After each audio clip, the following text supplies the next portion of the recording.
नमस्कार, मी सौ पांडव AS सहाय्यक शिक्षिका। माझे व्हिडिओ आवडल्यास माझ्या माय एज्युकेशन या चॅनलला सबस्क्राईब व लाईक करायला विसरू नका।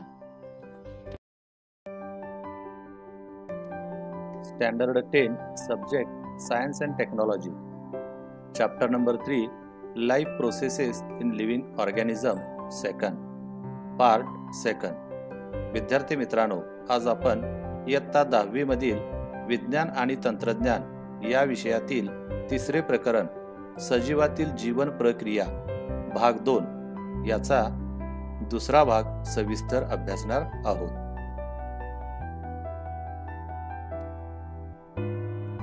Today we will see asexual reproduction in multicellular organisms. आज आपण बहुपेशीय सजीवामधील अलैंगिक प्रजननाचा अभ्यास करणार आहोत। The first method is a fragmentation. पहिला प्रकार म्हणजे खंडीभवन. This type of asexual reproduction occurs in multicellular organisms.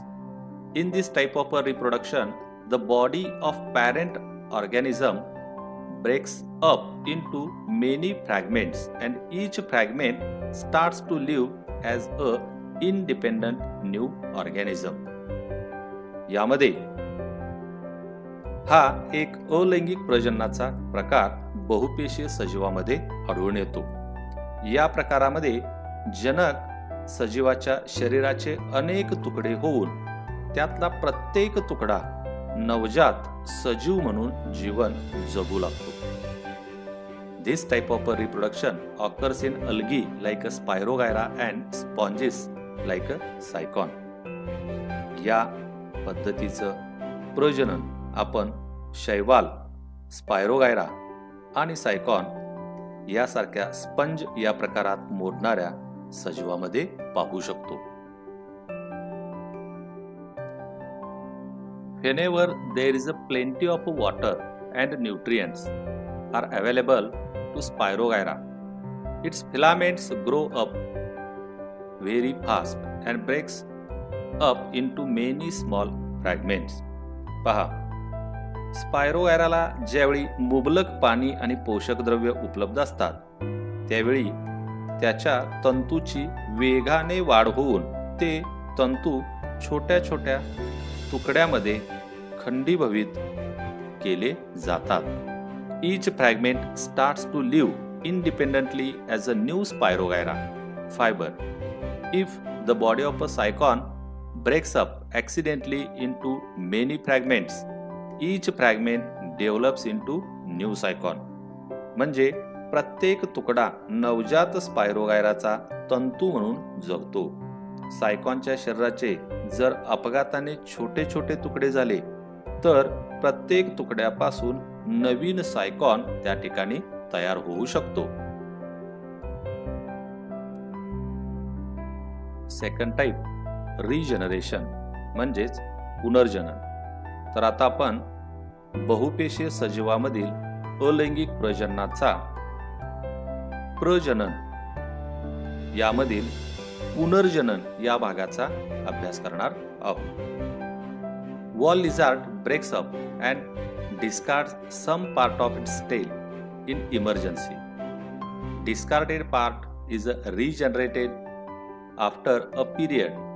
This is an example of limited regeneration. पहा विद्यार्थी मित्रांनो, पाल स्वतःची शेपटी तोडून टाकते। कालांतराने तोडून टाकलेला शेपटीचा भाग नवीन निर्माण केला जातो। हा मर्यादित पुनर्जननाचा प्रकार आहे। However, under certain situations, an animal planaria breaks up its body into two parts and thereafter each part regenerates remaining part of the body and thus two new planaria are formed. This is called as a regeneration. दुसरे उदाहरण planaria. Planaria सारखे काही प्राणी विशिष्ट परिस्थितीमध्ये स्वतःच्या शरीराचे 2 तुकडे करतात आणि प्रत्येक तुकड्यापासून शरीराचा उर्वरित भाग तयार करून 2 नवजात प्राणी तयार केले जातात. यालाच पुनर्जनन असे सुद्धा म्हटले जाते.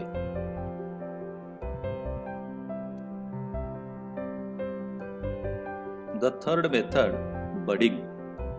In case of a hydra, under favorable conditions at specific part of its body, an outgrowth is formed by repeated divisions of regenerative cells of body wall.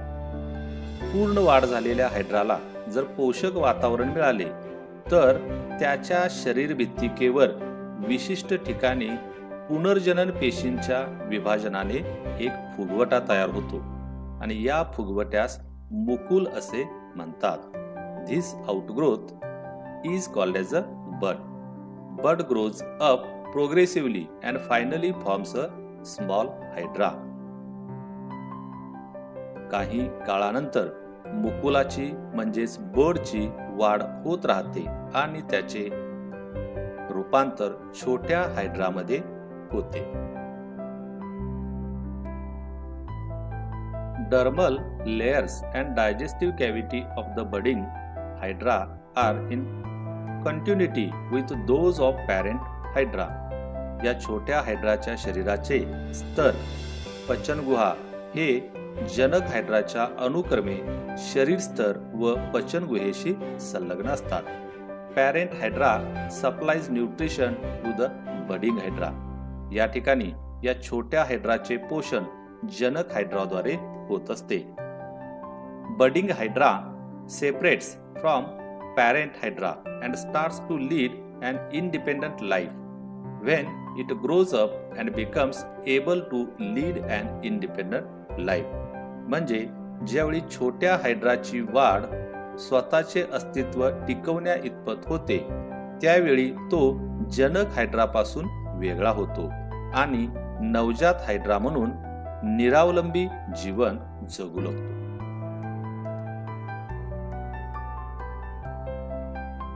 The fourth method, vegetative propagation म्हणजेच शाकीय प्रजनन. Reproduction in plants with the help of vegetative parts like a root, stem, leaf and bud. वनस्पतीमध्ये मूळ, खोड, पान आणि मुकुल यासारख्या शाकीय अवयवांच्या मदतीने होणाऱ्या प्रजननास शाकीय प्रजनन असे म्हणतात. It is called as a vegetative reproduction. Vegetative propagation in potatoes is performed with the help of eyes present on tuber. बटाट्याच्या कंद्यावर असलेल्या डोळ्याच्या म्हणजेच मुकुलाच्या सहाय्याने या ठिकाणी प्रजनन झालेले आपणास पाहाव्यास मिळते. शेजारील आकृती काळजीपूर्वक पहा. या ठिकाणी तुम्हाला बटाट्यावर आलेले मुकुल व त्याच्यापासून तयार झालेली नवीन वनस्पती पाहाव्यास मिळते. Bryophyllum it is performed with the help of birds present on a leaf margin. In case of plants like sugarcane and grasses, vegetative propagation occurs with the help of buds present on nodes. या ठिकाणी पानफुटीच्या पानाच्या कडावर असलेल्या मुकुलांच्या सहाय्याने शाकीय प्रजनन केले जाते. त्याच पद्धतीने ऊस, गवत यासारख्या वनस्पतीमध्ये पेरावर असलेल्या मुकुलाच्या मदतीने शाकीय प्रजनन होते. Plants like carrot and radish perform vegetative propagation with the help of roots. या ठिकाणी गाजर, मुळा, रताळे यासारख्या वनस्पतीमध्ये मुळांच्या मदतीने शाकीय प्रजनन केले जाते. The fifth method, spore formation म्हणजे पाचवा प्रकार, बीजाणू निर्मिती. Fungi like a mucor have filamentous body. They have sporangia. Once the spores are formed, sporangia bursts and spores are released. Mucor सारख्या कवकाचे शरीर तंतुमय असते. त्यांना बीजाणुधानी असतात. बीजाणुधानीमध्ये बीजाणूंची निर्मिती झाल्यावर ती फुटते आणि बीजाणू बाहेर पडतात. Spores germinate in moist and warm places, and new fungal colony is formed. बीजाणू ओलसर उबदार जागी रुजतात व त्यांच्यापासून नवजात कवकजाल तयार होते.